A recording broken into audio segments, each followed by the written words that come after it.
Hello and welcome to our ongoing series of interviews here at Conscious Family Law and Mediation. We're interviewing influencers in the world of relationships, transitions, and personal growth. Today we have with us Pieter van Winkle, who is a men's coach and a men's group leader. He guides high performing men on the journey of the heart, helping them to understand and express emotion, decrease anxiety, and live effectively and authentically. He's also a farmer, potter, and father. He lives with his family in Western Colorado. Welcome, Peter. Thank you so much, Peter. Yeah, Good to really see glad you. to have you here. Understand you just came back from Costa Rica with your 6-month-old baby. Yes, we did. We did. We just came back, and it's good to come back, and it's spring all of a sudden, and time to get in the garden, time to do too many things that I don't have time for. And just thinking about that this morning, how like there was life that I had in mind, and then having a baby, and it's just like there's just only time for baby now. So we'll see what actually gets done. But Mm. Yeah, yeah. I'm sure there's many listeners who can empathize with that. But I had to say I was pretty impressed with the fact that you and your wife up and went to Costa Rica with a 6-month-old. Yeah, it felt like a challenge in that we now feel more empowered. Like we didn't realize we could go places and do things. Our biggest trip before this was a hot springs for 2 days. So we're excited to be able to spread our wings. Mm. So Well, welcome back. Um, thank you. Peter, I was hoping that we could start out with just you telling our audience a little bit about yourself, your journey to how you got to the place you are professionally now, and what has you doing the men's work that you do. Sure. Yeah. Well, I'd like to say that I was my own first client when I started to, I guess, have my own crisis of the heart, crisis of the soul, um, trying to figure out how to navigate the world and what was important to me and who my people are and all these really big questions and what I felt about family and did I want to have a family and what kind of work did I want to be doing. I didn't really have um, the kind of support that I needed to have. And, I was able to cobble it together here and there, but it was really sort of like, well, I'll just tell you a brief story. It was just, kind of always following my father and his footsteps. And right out of college, went to work at GE, their training programs, right up the ladder and offered, big jobs or not a big job, but a slot in a training program that leads to big jobs.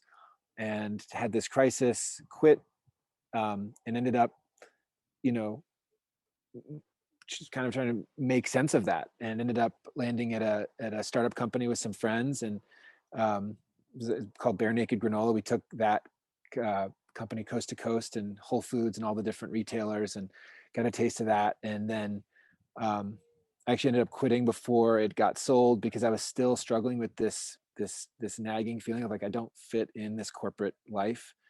And you know come hook or by crook, on a motorcycle journey and a couple vision quests and a lot of dancing and personal growth and therapy, wound up here on a farm in the Western Slope, and gratefully have a family here and a practice as a coach, and really just focused on helping men navigate the terrain of finding an authentic way of moving in the world and really sort of avoiding and mastering the pitfalls of the inner critic and the fear of feeling difficult things and how to feel them and how to communicate them and sex and relationship and creativity and just all the stuff of being a messy human that for whatever reason I feel a particular affinity in supporting men in these transitions and these explorations, which can be harrowing.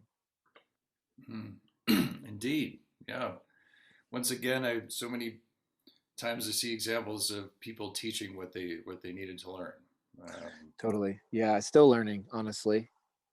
mhm. Still learning. And uh but feeling, inspired to show up for people who need what I didn't have, and need for themselves what I didn't have. I mean, there's so much out there, but there's also just a lot that is maybe a little bit counterproductive. There's a lot of therapy, but there's a lot of bad therapy, and there's just a lot of confusion. And why try to support men and try to simplify it and help empowering them to what was so helpful for me is recognizing the voices that are speaking, recognizing them in me, recognizing the voices that are speaking, recognizing the voices that aren't maybe so helpful or counterproductive or not so much goal directed, and taking responsibility for those so that I can make more room for the voices that have maybe been marginalized and quieted down because they weren't so allowed to talk, and start to have the courage to actually claim more sort of real estate in their brain and in their life of the things that they're passionate about, and how to shift that. It's not easy, but that's the work.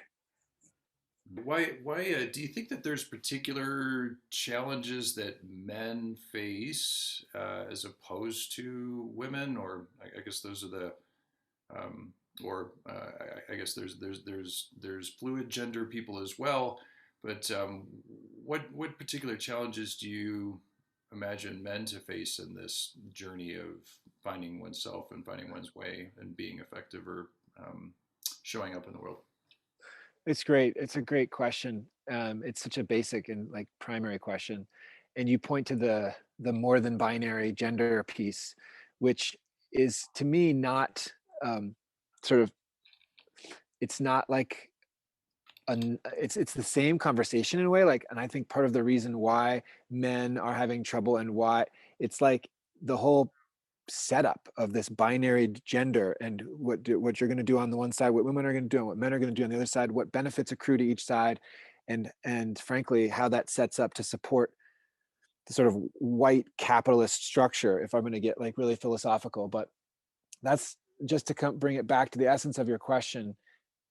People who identify as men, I think, do have a unique problem in the world, in that uh, we are we're sort of, yeah, like what what we're expected to do, like the roles that is expected of us, what the culture asks of us, what the culture sort of doesn't grant us in terms of emotional freedom or healing or the right to be, to feel or to have uncomfortable emotions, the ways that we are, and then the benefits that keep us in that system, and that keep, our women partners in that system. um yeah, I mean, I'm sort of drifting in a million directions, but Well, let's focus in on that a bit. So, yeah, go ahead, you thank you. mentioned some of the cultural forces that have men fall into particular roles, and I mean, one of the reasons why I wanted to interview you, Peter, was having read your blogs and your website, and we'll have a link to Peter's website and to his blogs and other ways you can resource with him in the notes of this interview. But one of the things you said in one of your blogs about the blog was actually entitled "Men: Why Putting Off Growth Work Only Makes Life More Complicated." And you mentioned that our culture allows men to keep putting off doing their work. Totally. And the quote I wanted to call was the narrative of masculinity that's woven into our culture allows us to always get away with putting off or pushing down or otherwise hiding behind a performance of false toughness, false dominance, false control.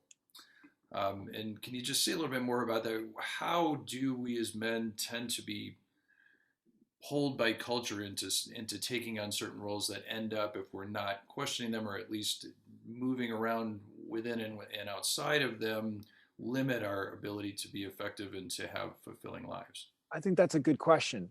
um Men are typically channeled into, you know the classic sort of, strong stoic. I talk about, man OS, and these three sort of archetypes of the sort of outdated OS that we've all learned, which is like we're the stoic man, the strong man, and the let's see, stoic is the body, strong is the mind, and then um static is the body. Sorry, static, stoic, and strong, right? So it's like we are we're put into roles and into narratives and into ways of being that uh, ask us to sort of cut off whole parts of our humanity because they seem to not go along with the narrative, right? So you can't be free and emotional, because then you'll be considered, unprofessional, and you'll be considered a loose cannon. And we have all these words that sort of are like guardrails that keep men in this very prescribed path, that actually it's so anti-human and anti-creative and you know anti-soul in a way, because in sticking inside this narrative, we have to cut off huge parts of ourselves, and we see the impact on that in terms of how the world is set up, the impact on women, the Me Too movement, drug abuse, suicide, depression. I mean, the list goes on. The white man in a way is the most self-violent uh, organism on the planet, Mm. um, to self and other, and you wonder why.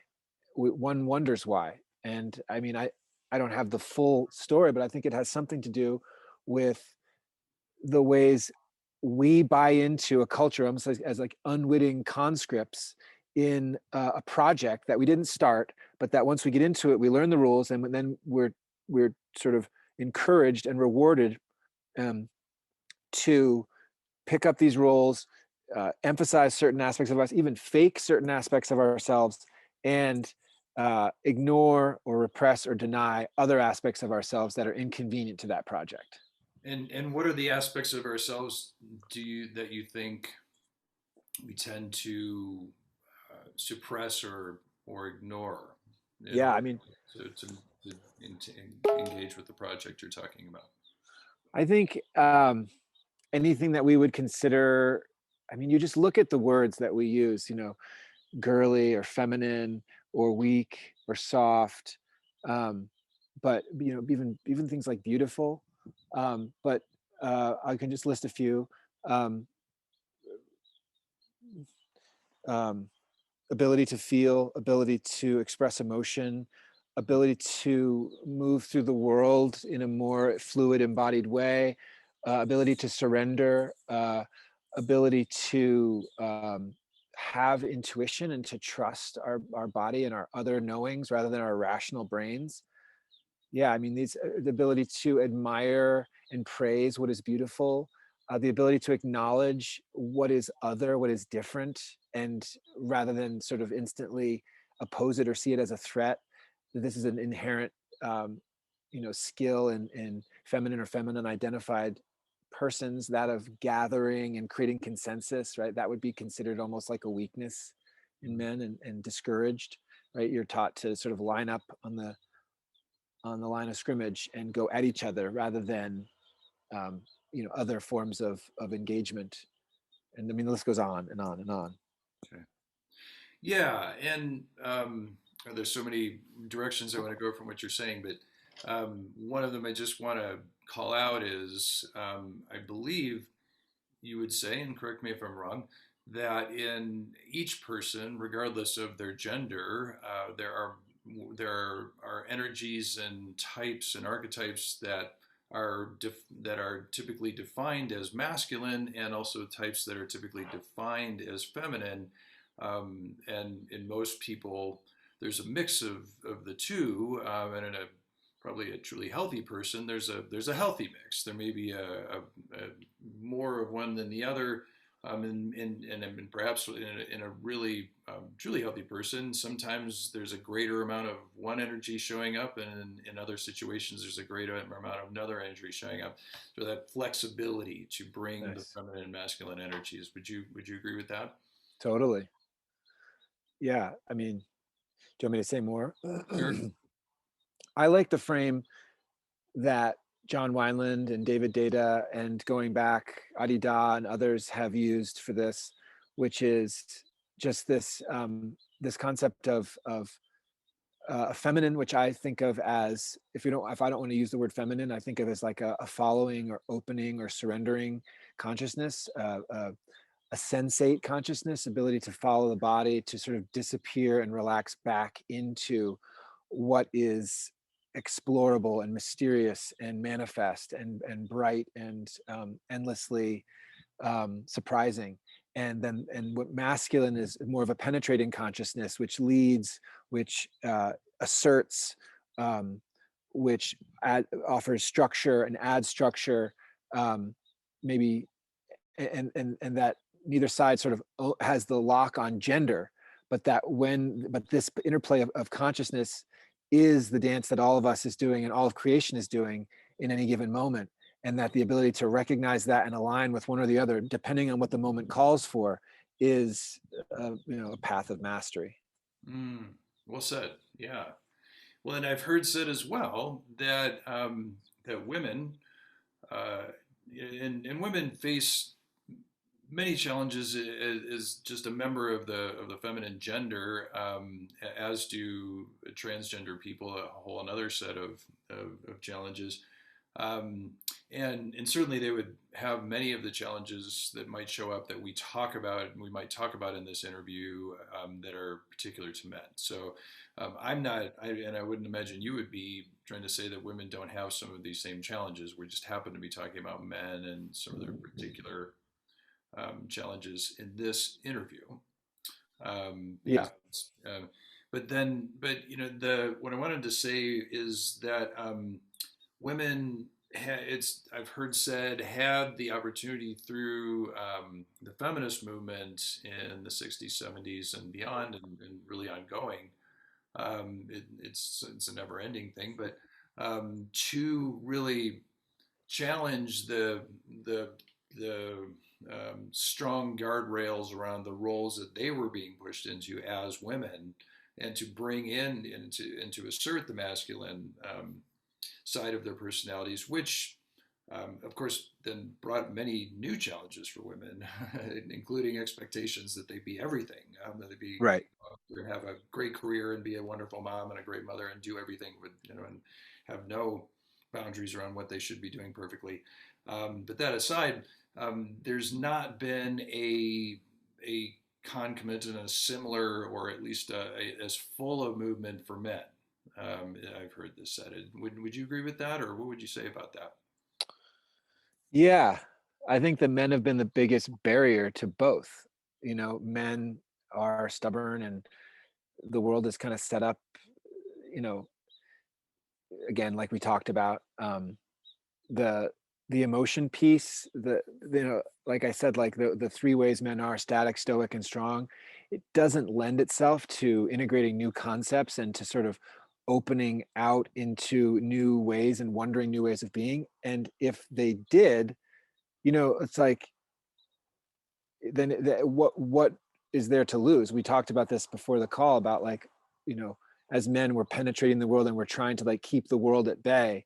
And there's a way in which that is part of the problem, but it's also like very real, protection of the threats and our own sort of mental sanity, the financial threats, the cultural threats, if we are to give into the any sort of, like, to allow in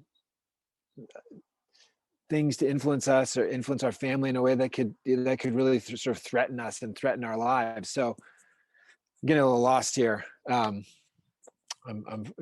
but just that it's an interesting question, that there hasn't been a sort of parallel process in men. And it's like, I guess one thing I would add about that is, um, women were fighting for their really for their rights, and to sort of get out from under the thumb of and say, I want to do more. I'm not just this way. And I understand that I've accrued certain benefits, but at a certain point, my own humanity is not worth that price. So I'm going to go do that. And I think we're still waiting for men to wake up to that same calculus, because it seems like to them, it's sort of like, it's all working fine. Why rock the boat? Just let it keep going. I get control. I get, the sex that I want, the money I want, essentially the influence I want. Let's just keep it going.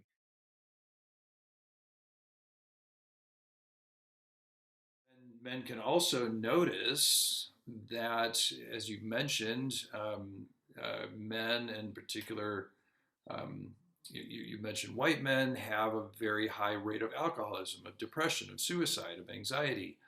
Um, And these aren't certainly in any way restricted to white men, but that can be a reason in and of itself to motivate men to do the work that you're talking about, to start to question how we're showing up in the world, and how we can be more whole. You mean the pain? The pain, the pain and the death. I mean, alcoholism is a fatal disorder, as is cancer, as is depression can be fatal when it comes to suicide. These are, and certainly if they don't actually kill us, they can certainly limit the quality of our lives. Yeah, and I think this speaks to the whole, back to the whole, why the sort of ingeniousness of male, white, supremacist, capitalist culture. But we could just stick with just like men's culture if we want to not get too crazy. But it's like, that's the genius of it, is remember, like, these are the approved behaviors, and all these feminine feeling behaviors are are not encouraged. Because imagine, it's essentially militaristic in origin. You can't get people to go into battle if they're worried about if it hurts. And so this legacy of essentially dominator war culture that is now in our bodies, um, if you are enculturated to not feel, then when the water becomes undrinkable and the oxygen becomes unbreathable, but it's how you make your money, you won't fight for it because that would be being girly. I mean, it's really a really simple thing. It's ingenious. It's like, if they don't feel, but we pay them, then they'll literally destroy themselves in order to make money because of the culture we've created. And so it really becomes your money or your life, and your money or your legacy, and your money or your soul. And this is the heart of all great contemplative traditions. It's like, what is life really about, and what makes it have meaning? And I think what drives men to these diseases and these conditions is this death of meaning, this disconnection from meaning, this ignoring of the bread of life, what is truly important. And that's why it's so important to do that, but also why we can have compassion for why men don't, because it is so hard to stand up against this fear and this machine in ourselves and say, okay, um, what do I stand for? How am I going to make this personal fight happen? And in a way, how am I going to do it with capacities and skills that I don't even have? That's one of the toughest parts. Is it requires capacities that we haven't practiced. It requires learning how to feel. It requires learning how to communicate. It requires learning how to build consensus and how to listen to the softer voices of ourselves and the earth speaking. None of which we've ever been rewarded for learning to master. And so it's very scary. I Mhm. mean, it's like, in that way, men are deserving of so much compassion because, and a lot of people who are keen on this recognize that as much as it's easy to jump on men and say how bad the world is because of men, men are the biggest victims, arguably, of men's culture, because not only are they the perpetrators of it, but they're the victims of it, which is in a way even more painful. Mm. Mm. We're doing it to ourselves. I appreciate what you said there, Peter. I mean, not. I guess I would. I find it less interesting to try to quantify who's the bigger or lesser victim, than to call out what you mentioned here, because as you say, men, and in particular white men, aren't going to necessarily, at the top of the list, get a lot of empathy or sympathy, Mhm. because of the tradition of them having been seen, and actually showing up as the most dominant force, as having the most power in certain ways. And so, but what I hear you calling out is the fact that, we can still, like anyone, like the same as having empathy and sympathy for a criminal who goes and murders someone, and then ends up in jail. um, they're still a human being, and on some level, although they've done a terrible crime and they've horribly victimized another person and their families, and the ripples of that go out and out, that person also is suffering, also Yeah. wouldn't do that if they weren't. And that requires a deeper level of looking into the equation. Yeah. Well, that's why restorative justice and um, even the nature of free will and sort of, the but for the grace of God, there go I, or there we go, restorative justice and things like that are so important um, in the world, which I'm sure you know tons about being a lawyer.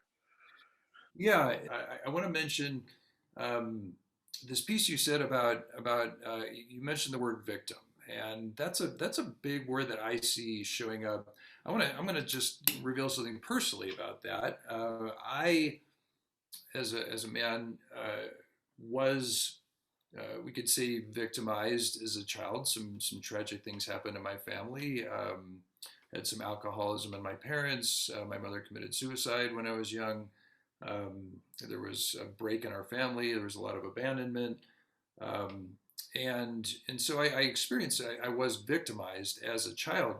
I carried that victimization myself into my adulthood, and was going around with a sort of victim stance toward life for many years without really even being aware of it. And I thought I was showing up as sort of the masculine requirements, right? I was stoic. I was still. I didn't experience emotions much other than resentment and rage and anger, frustration. Other emotions weren't particularly available to me. And I showed up and I did my work. I worked hard. I tried to achieve. I tried to succeed. I did have a certain amount of success, but inside was just vacant, and in a lot of pain. And didn't realize until I really started doing a lot of work how much I was actually showing up as a victim in the world. And I see this in both men and women, but we're here talking about men. I see many men um, who show up both in my office and in my practice and out in the world, who are manifesting in a victim stance without, I think, even necessarily being aware of it. And I know early on in my process, if someone would have tried to tell me that that's what I was doing, I would have gotten very defensive and upset. Um, but how do you see that showing up in this paradigm of being blocked in as men, how we then show up as victims, and how that impacts us in our lives? Totally. It's a great question. It's one of the main archetypes of the sort of shadow, what you could call shadow masculine, only shadowed in the sense that we don't know we're doing it. I think that the main posture that we take as men in a victim is a sense of like it's not like it's happening to me. Also sort of a blaming, like well, it's my wife's fault, or it's my work's fault, or it's just the fault of how I was raised, or whatever it is.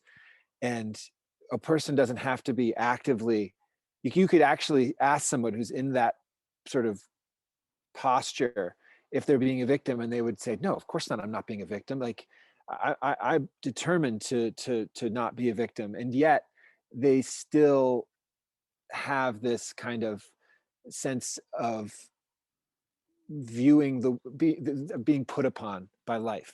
And so I feel like it's more common than we realize, especially among men. It's almost like comes with the territory of being a man. Waking up is to root out the ways that we essentially view ourselves as instead of using the word victim, um, the result of what happens, or reacting to what happens, rather than fully accepting, fully being in gratitude, finding a way to collaborate with and accept and continue to move through the world with a sort of sense of like, and this too, and where do we go from there? And it's really a kind of therapeutic and spiritual and healing path, because everybody has the experience of life not going their way. Only men feel like it should go their way.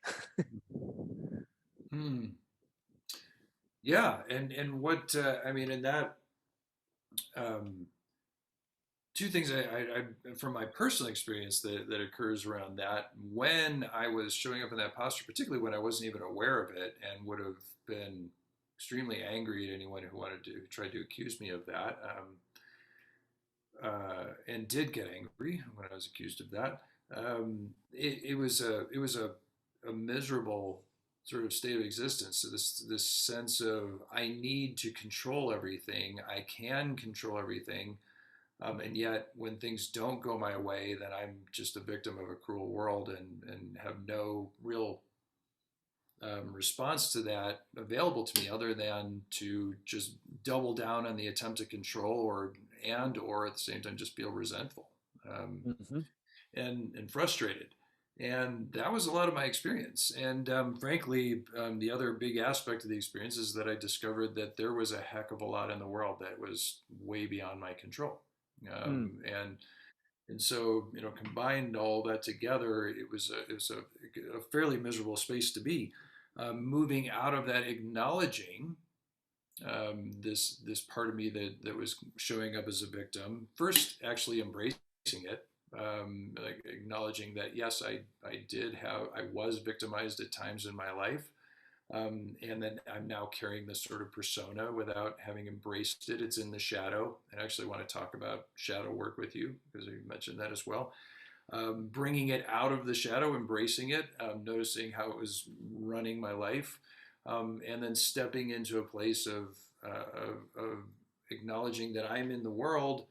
I have certain ways that I can show up with power, but that also involves a lot of acceptance, embracing of what is, pivoting with what occurs as opposed to trying to just push it and control it. It feels much more not only peaceful and good, but actually much more empowered, slightly paradoxically. And I see this in sort of some of the things you say about working with men. I think I saw in one of your blogs you said like something like that. Using anger. When we get anger, we reinforce our victimhood because the Nice. anger is almost like an acknowledgement or it's taking the stance that this should not have happened and it's wrong and it shouldn't have happened to me. And so we're sort of reinforcing our victimhood through our anger. Can you say a little bit more about that? Totally. Yeah, I think that's great. Um, there's a way in which, when we're angry, our energy is communicating to the universe a kind of tantrum, like I, what's happening is not fair. It's not. Um, it's so wrong. It's not okay. And the word tantrum makes sense because you've been around a baby. It's like babies just know how to cry when they're upset. They don't really have any way of saying, of controlling it or saying no, or setting a boundary or anything like that. And so it's like, when we just get, now I don't mean when we get angry, because there's healthy ways to be angry. In fact, and anger itself is a perfectly healthy and important emotion. What I'm talking about though is when we get so upset and angry, and it eats at us for hours, even days, sometimes even longer, about a particular situation. We're angry because the event touched us in a particular way that reminds us of how we were when we were a child and we didn't have the ability to set a boundary.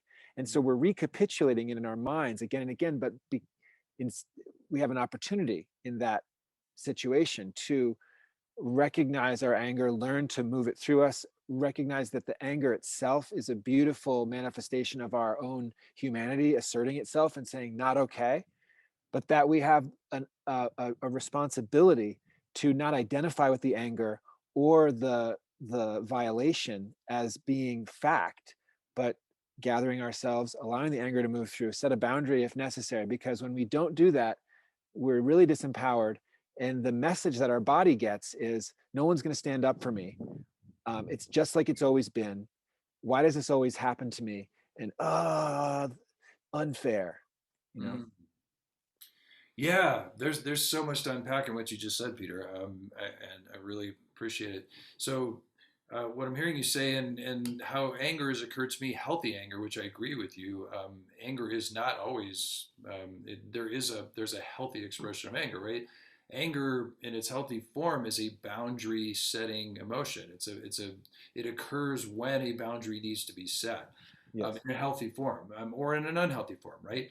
And so in the healthy form, if one is walking through life confidently and self-possessed, something occurs that clearly is crossing a boundary inappropriately. Anger can be a boundary setting response. Hey, stop! No, back off. That is not okay. But when the anger is coming from an old victim story and unhealed childhood trauma, it just ends up just sort of getting in there and being corrosive and often resulting in a response that's inappropriate, sometimes even violence when violence is in no way appropriate. Yeah, men ultimately need to learn that they can count on themselves. They ultimately need to learn that someone will stand up for themselves, and it's them. They need to learn that it can go differently. There's like, I think one of the ways this happens is anger is like this huge force that's coming to mobilize our muscles to create that boundary. But when we've never like literally opened the neural pathways, the somatic pathways in the body to do that, it comes in, it's overwhelming. We go straight up into the brain. We think then about, and then we go into all these twisted realms of rationalizing and guilt and obligation and shame and all the and anxiety, and the anger never gets resolved. And so the pattern of this takes over, becomes a pattern. And then whenever something comes in, we don't really have a practice for how to deal with it. And I think there's two things we can do. You didn't ask this, but I might as well just say it. Like, one thing is learn how to host and allow the anger to move through, which has nothing to do with the threat, the violation, the other person, the situation. It's just simply the personal practice of learning how to feel. And so there's lots of ways, we could talk about ways to do that through the body, through dance, through breath, um, through, there's lots of ways, but basically just allowing that to move through you. Notice you're not, in that way, you're not acting on it by yelling at the person. You're also not stuffing it. You're going somewhere private and allowing that wave to literally Mm. extend and come out, right? So that's the one. And then the other is then being able to, having done that, or knowing that you have the capacity to do that, setting that boundary, coming in and actually speaking on your own behalf. Because when you do both, the sort of net learning of the body is, I will be taken care of. When a violation comes in, we can handle it, I can handle it, and I will be made safe. Mm. And that's like the antidote to the victim piece, because victim is basically, not only is it the world imposes itself on me, but it's the world imposes itself on me, and when it does, I can't handle it. I I love that whole distinction you just made there, and again, I can only I can relate to it from a very personal level. That I think when I was spending a lot of time in a victim stance, largely unknowingly, the anger that I would feel, I would describe it felt impotent in a way. I could make it potent by Totally. yelling loud enough, or maybe even getting into a fight, but it felt impotent. And now, with the work I've done, and like you, my work is ongoing and will go throughout the life, which I actually think is a wonderful thing that we get to keep working our whole lives. Um, but when I notice anger coming up, it actually would tend to either not get expressed directly or get expressed, but in a pretty targeted way, and that I find that ends up usually being pretty effective in setting a boundary, and then I can move out of it very quickly as well. It's not this sort of simmering thing that stays with me for hours or days, as you mentioned. So that I completely relate to everything you said. Cool. Yeah, I think of anger as like, or it's a little bit like, as we have like a radar, and like as we see some MiGs like come into our like airspace, we scramble jets and like knock them down. It's like, and it's instant. It's like something comes into my field. That's a big part of it when we're first doing this and first learning this. it's okay if it's slow. It's okay if we have to come back a few days later and say, hey, what happened wasn't okay, and I'm working on my anger around it, but I want you to know that. That's where we start. And where we wind up is it comes in, no, I'm no, that's not okay. Or like, nope, you're not gonna do that. I'm out in front of myself. And that Mm. not in a bad way. I'm out in front of myself protecting what's important to me. And my behavior is riding the wave of anger healthily rather than the anger lifting me up and, like you said, feeling impotent because my arms don't know how to extend out and my voice doesn't know how to extend out. And so I'm sort of sitting on a hill of my own emotion, just like you said, impotently. And so really learning how to bring the full body and the voice and mobilize it in the moment does wonders for us feeling confident and like we're safe and like we can keep our family safe and like we can do things that we want to do personally, creatively, that might be like those things we talked about initially, the feminine pieces and so on. Like, you know what I mean? So these things all link as we start to commence with the project of our own healing. We'll need to develop a good defense system so that we can protect ourselves for the inevitable things that will come in when other people say, I'm not comfortable with you embracing your femininity. Well, join the club, take a number because I'm doing it and I can defend myself in the moment. It's powerful. Yeah, yeah, absolutely, and that's been my experience as well. I love how you put that, Peter, and I also love part of my experience now too. I think that tracks with what you just said is when anger first comes up in my system, my first response is actually to slow down Mm, and go, okay, what's going on here? Why mm, is this anger coming up? And to be open to to multiple possibilities. One of which is that I'm just getting triggered from something, a shadow piece of me, something that I need to take responsibility for myself. So, for mhm, example, and I want to go into shadow work in a second with you, but someone is behaving in a way that's provoking an aspect of myself that I've repressed, and I start feeling angry. For me to just lash out at that person in that situation, if I notice that's actually what's happening, would be totally inappropriate because it's not their problem. They're just being themselves, and I'm reacting out of something that I need to work on, that I've repressed and haven't worked through. And on the other hand, if someone is truly crossing a boundary that's an appropriate boundary for me and is not just a reaction I'm having because of a projection or repressed material, then my reacting outwardly towards that person is completely appropriate as long as it's done in an appropriate way. totally. So, but the first step for me is always to stop and go, okay, where is this really coming from? Do I need to Nice. take responsibility for it? Do I need to take some outward action? Totally. Yeah. Uh, That's a great sort of waypoint to stop and to be able to even stop. It's like a waypoint along the way to being able to master our anger is to be able to stop and wonder, where's this coming from? What should I do? Um, who should I be directing my this anger that I feel towards anybody at all? Do I need to go dance and blow this out, or do I need to speak something right now? I think I need to speak something right now, or the opposite. So yeah. yeah, and for me, slowing down is almost always an appropriate response. Pause when agitated. I'm I've found that's saved my and other people's bacon on many an occasion. And it's Mm, sometimes after the pause there is reason to act, and I do act, but I'm not acting rashly yeah, because I I've just struggled with this one. This is a biggie for me.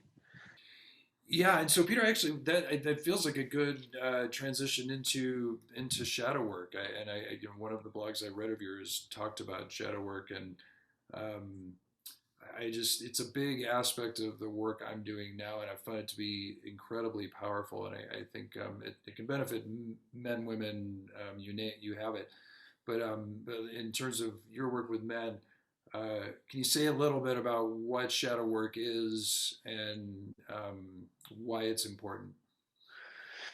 I think shadow work is one of the more advanced pieces, but when we're doing shadow work, we're essentially bringing the other home. What I mean by that is what we have insisted on is not us all the time, is us. We just have, as Robert Bly says, put it in that long black bag that we drag behind us. You know, uh, just to give like a little definition, the way I think of shadow work is when we were kids, we were our full selves in a certain way, or we were just beginning to explore our full selves. And at a certain point, a certain type of behavior that we brought out was either too much, too threatening, just too much for the emotional nervous system of our caregivers, who quickly, cut it off. Their own trauma came in to say, knock it off. They didn't do it on purpose. Um, and then in response to that, we learned, okay, don't do that anymore. And so that went into the bag. And then over the years, it actually turns from don't do that to I don't do that to other people can't do that. And so what shadow work is becoming aware that we have a strong emotion around, either positive or negative, around a way another person is being, right? So I either am like, that really bugs me, the way that guy, or just like, we just flip out about how this person is being, or we just leave ourselves and fawn over how amazing this person is. I could never be that way. I could just, oh my gosh, they're so much more liberated and free with their whatever it might be, right? So both of those, the emotional valence is the key that we're in the presence of shadow repressed material, and the work is really about finding a way to de-other that, to bring it back in. You might say, well, why? Well, it's possible that you can't really fully do your work in the world and be this person we've talked about who can master their anger and be able to live a life of meaning and joy, and integrate these latent potentials in the masculine, the feminine, without reclaiming the ways we're driven unconsciously by the parts of ourselves that we have relegated to the cellar. And we could talk about what that looks like or not, but that's kind of the way I understand shadow work. And it's not easy, and we're often the like sort of last to know that this is something we need to work on, because in a way that's the way we've been operating for so long, that others may not know it, but they can see it. Yeah, no, I love the way you mentioned that the way that it's actually I've been taught to one of the best ways to look for the where the work needs to be done is to notice when somebody really bugs me. Totally. If somebody's doing something and I'm like, oh, that's just so Yeah. X, or that's just so Y, then just, oh, well, gee, I wonder what's going on there for me. And that's not to say, so I'll just give a quick example for my, I learned in my family early on, especially after my mom died, and it was just my dad and my two brothers, and the rest of the extended family had disappeared. I had a lot of stake in aligning with my father, and my father tended to show a tendency to just really complain a lot about people who were overly assertive Hmm. and overly confident, and just that they weren't humble enough or whatever. And so I found years later that I had actually repressed a certain just sort of assertiveness and aggressiveness in myself. And so when I saw somebody just being really sort of expressive and confident, I would either do one of those two things you mentioned, either go, wow, that person's so amazing, I can never be that way, or it's like that person's just totally dominating the situation and they don't, they don't care about anybody else says, they're arrogant, whatever, and be really bothered by it. And that's not to say people can't be arrogant, can't be overly assertive, can't Exactly. be overly aggressive. That's not what I'm saying. But the work for me was to see, okay, why am I having this reaction, and what is in there for me? Where have I shadowed my aggression? Where have I shadowed my assertiveness? Where have I shadowed my confidence? And if I can bring that back out, my fear was if I brought that out, I would turn into an arrogant jerk, right? But in fact, what I really could benefit from is bringing that out and being someone who could be confident, who could be assertive in an appropriate way. Yep. So you can't get rid of the bad without the good in a way, sort of.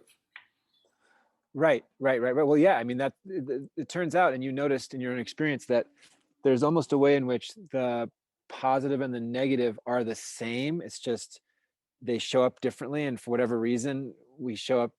But I have had the same experience in my life. Like, my shadow material tends to be something similar. Someone so confident and so sort of flagrantly ignoring of other people's experience. It's like, how could they do that? And you also bring up another great point, which is, just because we notice shadow material, or we recognize that we have, there's some work we have to do, doesn't mean we just then turn around and let it in. That's where it's really, this discernment is really important to recognize, like, wow, great piece of shadow work for me to do, great piece of reclaiming my own empowerment or my own assertiveness or whatever. And this person is not someone I want to do business with, or not someone I want to hang out with. I mean, this is also the journey of which I'm sure you guys run into a lot, which I don't want to say too much about it just to derail us, but relationships, once people wake up one morning and look at each other and say, you're not the person I married, and I've been projecting on you all this time, and oh my goodness, well, opportunity to do your shadow work, and then an opportunity to renegotiate the terms of the relationship. One might be, we're done here, and another one is, I want to get to know the real you, Mm, and so beautiful, Peter. Yeah, and just to extend the personal example on that, so that part of the journey my wife and I went together was, when I first showed up in our relationship, part of the way my shadow was manifesting, this particular aspect of my shadow, was having kind of a nice guy racket going. I was the guy that showed up for people, and I was super helpful. And the problem with the nice guy racket is, under the surface there's a ton of resentment and totally. unstated needs, and then that stuff starts coming out sideways, right? And my wife and I had a dynamic in which I was showing up as the nice guy, and she was showing up as what she was showing up as.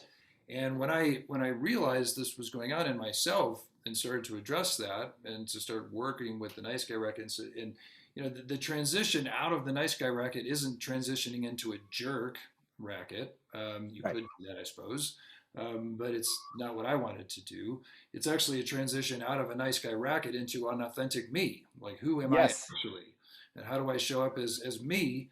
And but even so, when I started showing up differently, that threw a wrench into our marriage, because it changed Totally. the dynamic, and we had to work our way through that. And that, among a number of other challenges we faced, nearly broke up our marriage Hmm.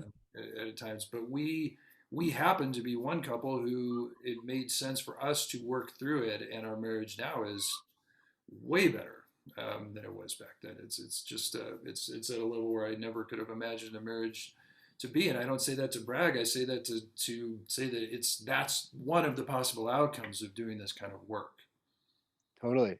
That's terrific. I mean, you're the poster man for that success. I mean, that, take my hat off to you, because that's, like you said, not every outcome.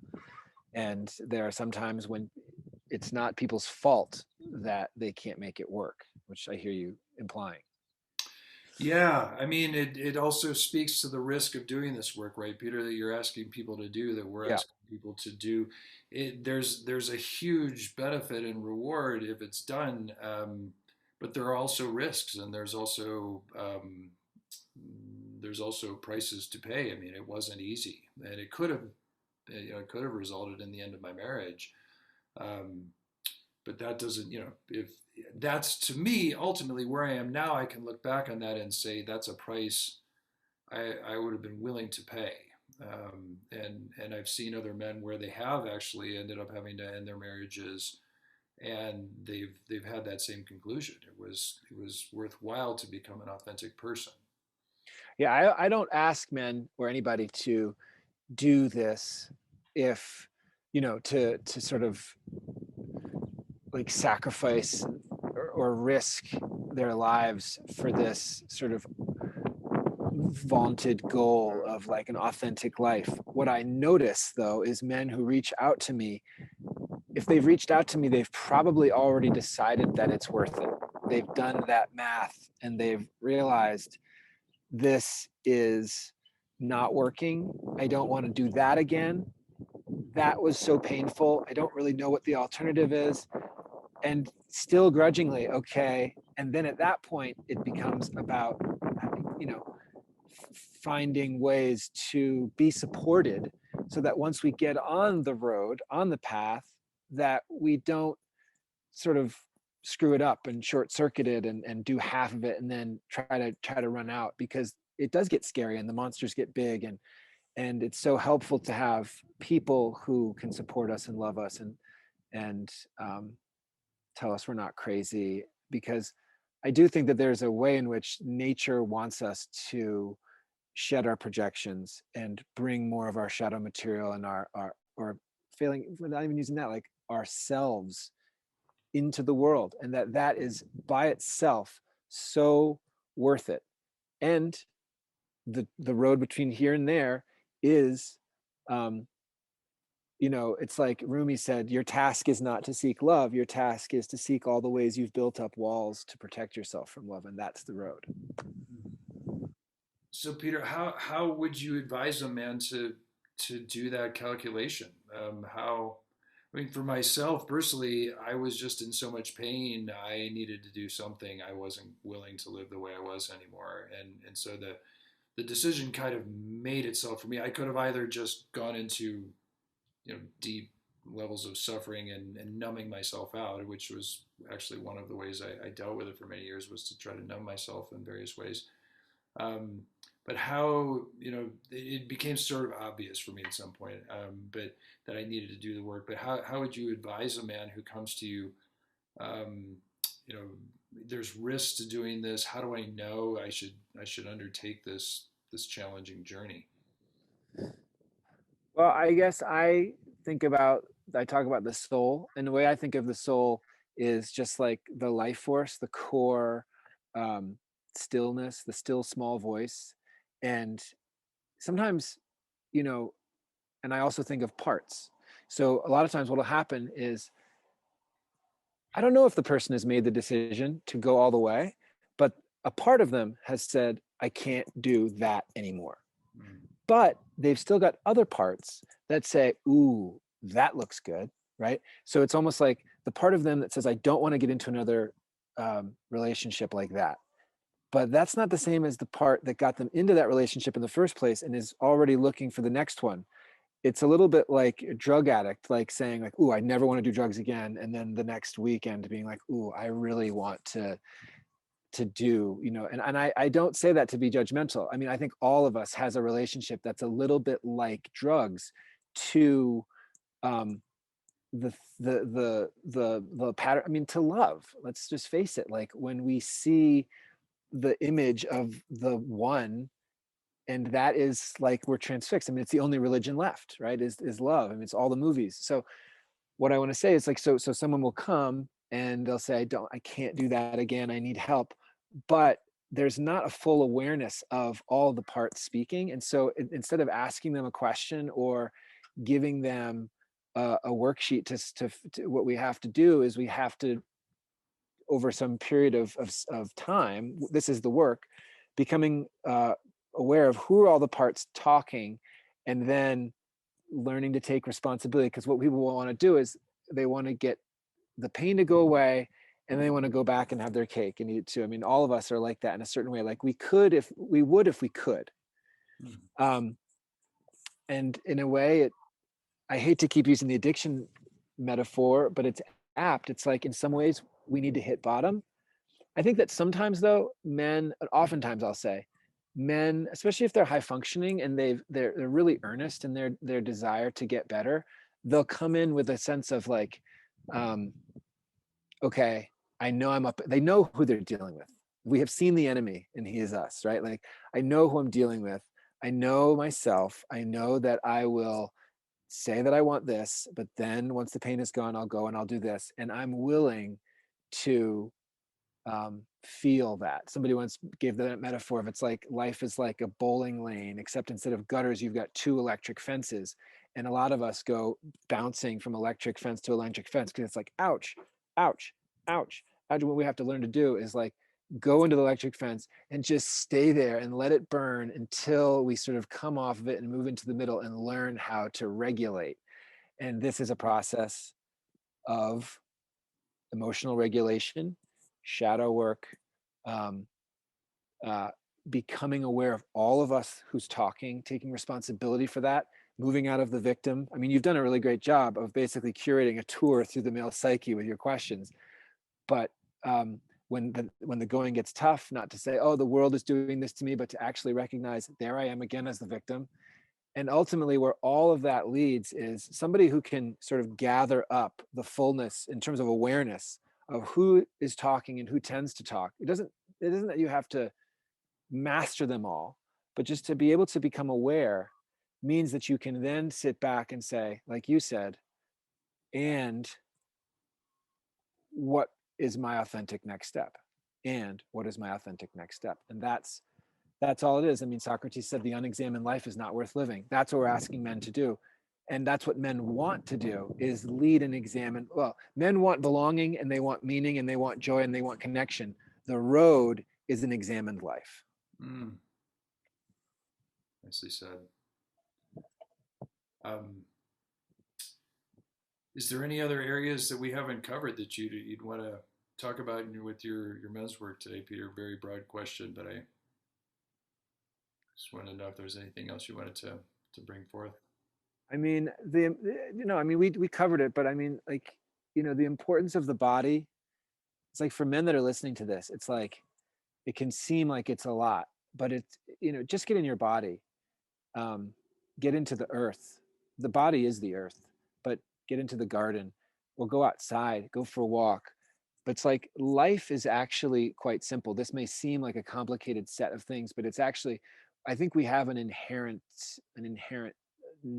longing, an inherent knowing, an inherent, um, yeah, just an inherency that is there.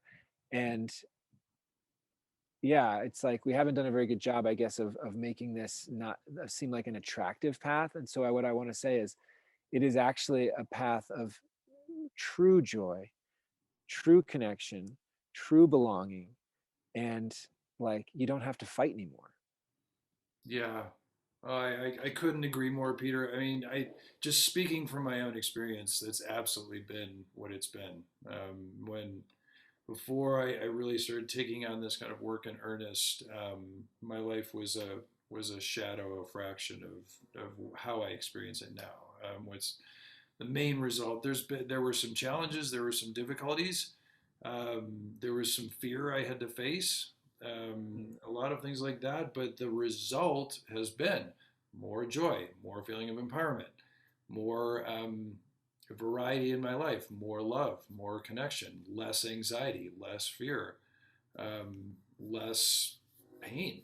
And those things all still appear in my life, but but now the difference, the main difference in terms of the more difficult experiences and emotions is I'm able to embrace them as part of the experience, and actually they aren't so bad. I don't get that secondary, so much of that secondary suffering of this shouldn't be happening. This is wrong, and and therefore it's 10 times worse than it would have been. So, yeah, I for one can speak to great efficacy to the kind of work you're talking about, Mm. and don't want people to come away from this interview thinking, oh, it's just all hard.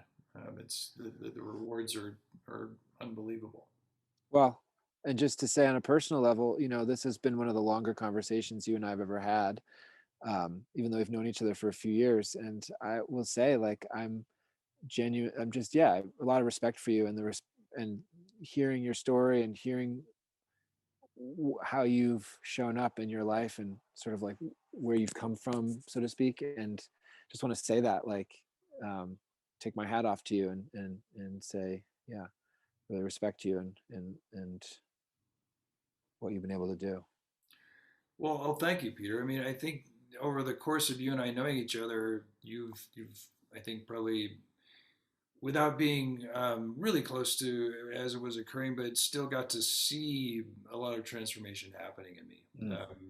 When you and I first met, I think I was a lot more in the space of just kind of being in the soup without knowing the soup I was in. Mm. And so, and a lot of this I have to just say is grace. Another thing that you mentioned in your articles is being in a space of gratitude. I didn't spend a lot of time in gratitude before, even though I had a lot to be grateful for. And Now I'm lucky to have found the the space of gratitude to be showing up a lot more in my life, and it's in part because my life is better, and it's in part just because of it's a practice of noticing and acknowledging how many things I have to be grateful for. Mm. Too. And as you're saying that, I'm thinking to myself, I could give more thanks for things. I could have more gratitude. I should really work on that. So, It's a practice, right? I think evolution designed our brains to be more aware and more focused on bad things because back on the plains it was more important to remember that there was a saber-toothed tiger living over there than it was to remember that you had a nice breakfast this morning. Um, nice. uh, but so it's a little bit of an upstream against evolution to focus on gratitude, but that's what makes it a practice, right? Totally. Yeah. Well, Peter, I also want to echo that back to you. I have just really appreciated knowing you and what you've accomplished over the years, and this place you built out in Paonia, and now your new baby, and your practice with men. It's just such important work, and I have a lot of gratitude and respect for the fact that you're out there doing it. Thank you. Thank you very much, Peter. How do people who are watching this, if they want to learn more about you, if they want to work with you, if they want to read some of the things you've written, how would they connect with you? Sure. PeterVW.com. Um, and then my Instagram is Peter Van Winkle one, but that's all through the website, PeterVW.com. Okay. At this point, that's where everything is. So All right. I will put a link to that in the notes to this interview. Um, Peter, it's been a real pleasure to reconnect with you and to learn a little bit about what you're up to in the world. mm, great pleasure. Really good interview. Great questions. And thanks so much to you, Peter. All right. You take care. Good luck with that little one. Okay. Thanks.